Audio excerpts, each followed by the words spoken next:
Into hot water. Into hot water না, আমি এখন হট ওয়াটারে নেই, আমি এখন কোল্ড ওয়াটারে আছি, যদিও আজকে হট দিন। আমি এখন যেটা বলবো সেটা হচ্ছে যে পানি নিয়ে আপনারা কি ধরনের ইডিয়মস ব্যবহার করে আপনাদের কথাগুলোকে আরো অনেক সুন্দর করে ফেলতে পারবেন সেই পদ্ধতিগুলোকে কিভাবে বলবো, অর্থাৎ ইডিয়মস ব্যবহার করে আমরা আমাদের সেন্টেন্সগুলোকে আরো অনেক professional at the same time আরো অনেক নেটিভ করে ফেলবো। চলুন প্রথমেই যে শব্দটা জেনে নিই, সেটা হচ্ছে in hot water. In hot water মানে হচ্ছে আপনি ট্রাবলে আছেন, তার মানে আপনি বিপদে পড়ে গেছেন। কিভাবে বলবো? I forgot my homework, I mean hot water. আমি আমার হোমওয়ার্ক ভুলে গেছি, আমি এখন খুবই বিপদে আছি। এই বিপদে আছি আই মিন ট্রাবল না বলে আপনি বলতে পারেন আই মিন হট ওয়াটার। তারপরে আসুন আরেকটা, সেটা হচ্ছে pour cold water on something. pour cold water on something।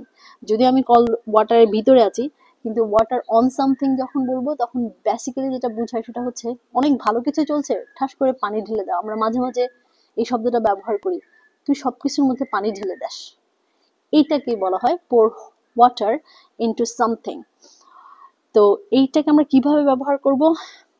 There was a very nice movie going on, you spoiled the movie pouring the water into it. That means আপনি spoil করে ফেলছেন মুভিটাকে পানি ঢেলে।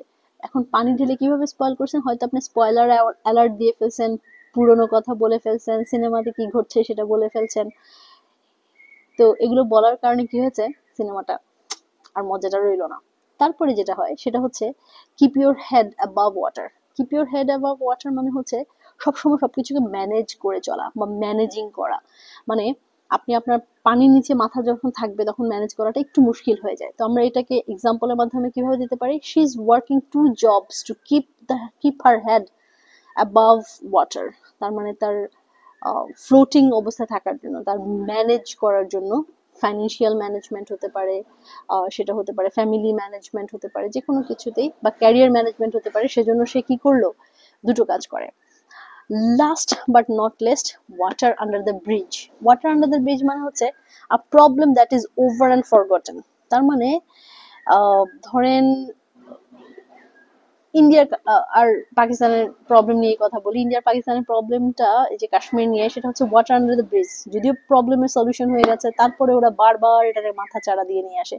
তাহলে এক্সাম্পল কি দিতে পারি? এটা ধরেন, the Kashmir problem is or Kashmir issue is water under the bridge between India and Pakistan. So হয়ে গেল আমাদের কিছু ওয়াটার নিয়ে ইডিয়মস জানো। আবার আসবো নতুন কোনো ইডিয়মস এর সেট নিয়ে। Okay, take care. Till then, like, share and subscribe. Take care.